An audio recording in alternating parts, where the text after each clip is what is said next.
सुनीति जो है बहुत प्यार करती है पतिदेव से, बहुत आज्ञा का पालन करते हैं। पुत्र है ध्रुव।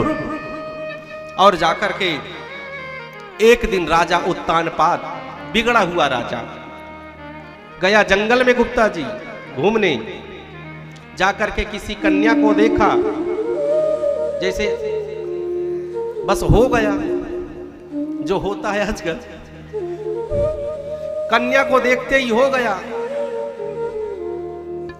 कहने लगे विल यू मैरी मी? बोले हाँ हाँ, यही तो कहते हैं ना कि कुछ और है। करेक्ट? बोले हाँ चलेंगे, हम करेंगे, आई विल। लेकिन अब चलते घर में देखते हैं कोई और तो नहीं है। अब जाकर के वो देवी, उनका नाम सुरुचि है, सुरुचि को घर लेकर के उत्तानपाद आए। और आए तो देखे, उन्होंने, सुरुचि ने सुनीति को देखा। बोले ए कौन? बोले ए हमारी धर्म पत्नी है। बोले ए धर्म पत्नी है तो हम फिर क्या करने आई हैं? इनको पहले घर से निकाल दो, तभी हम रह पाएंगी। अब उत्तानपाद क्या करे भैया, निकालना पड़ा। एक बेटा है छोटा सा बेटा, और सुनीति को घर से निकाल दिया। मतलब घर से कौन निकल गई? नीति निकल गई, घर से लक्ष्मी निकल गई, निकल गई। अब बचा कौन घर में? सुरुचि बची। सुरुचि का मतलब होता है पतिदेव। जो मुझे अच्छा लगेगा वो मैं करूंगी, घूमूंगी, भोजन नहीं बनाऊंगी, सबको गाली दूंगी, सबको निकालूंगी, ऐसे ही तांडव करूंगी, न तुम्हारी बात मानूंगी न किसी की बात मानूंगी। भैया वो सुरुचि है, जो अपने अनुसार आचरण को करे, वो सुरुचि है। सुनीति को निकाल दिया सुरुचि के लिए, घर को नर्क बना दिया राजा।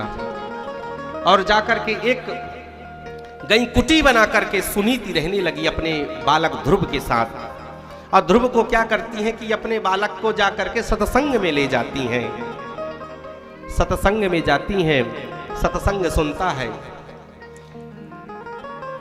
सत्संग में जैसे कि आप देखे होंगे कि जितने जो है कि 50+, 40+, 60+, ये लोग कथाओं में ज़्यादा आते हैं।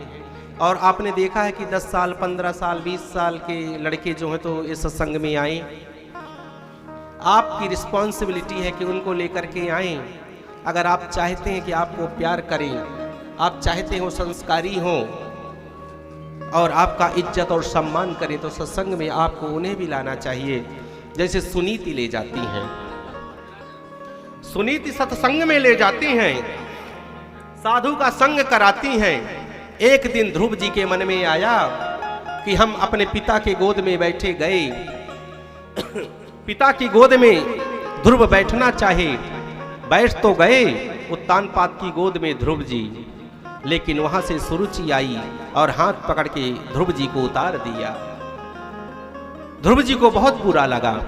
बोले हे ध्रुव, अगर तुम्हें ये गोद चाहिए, तुम्हें ये सिंहासन अगर चाहिए, तो तुम्हें मेरी कोख से जन्म लेना पड़ेगा। उसके लिए तुम्हें तप करना पड़ेगा। तप करो, जब भगवान प्रकट हो तो भगवान से वर मांगना कि मैं सूरज की कोख से मेरा जन्म हो। अच्छा, सूरज की कोख में आने के लिए, गर्भ में आने के लिए भगवान का तप करना पड़ेगा। सुरुचि इतना अहंकार युक्त वचन बोल गई, ध्रुव को बहुत बुरा लगा। और ध्रुव अपने माँ के पास आई कि मैया, पिता की गोद में आज मैं बैठने गया था, लेकिन सौतेली माँ ने मेरा दिल दुखा दिया, मेरा अपमान किया है। बोले क्या किया? बोले कि बहुत अपमान किया मेरा। उसने कहा कि भगवान को प्रकट करो, भगवान का तप करो, भगवान का जप करो, और जब भगवान प्रकट हो तो वर मांगना कि सूरज के गर्भ से मेरा जन्म हो। तो मैया, मैं वृंदावन जाऊंगा, मैं जाऊंगा, भगवान का तप करूंगा और भगवान प्रकट होंगे तो मेरे मन में जो है वो सब मांगूंगा। 5 वर्ष के ध्रुव हैं,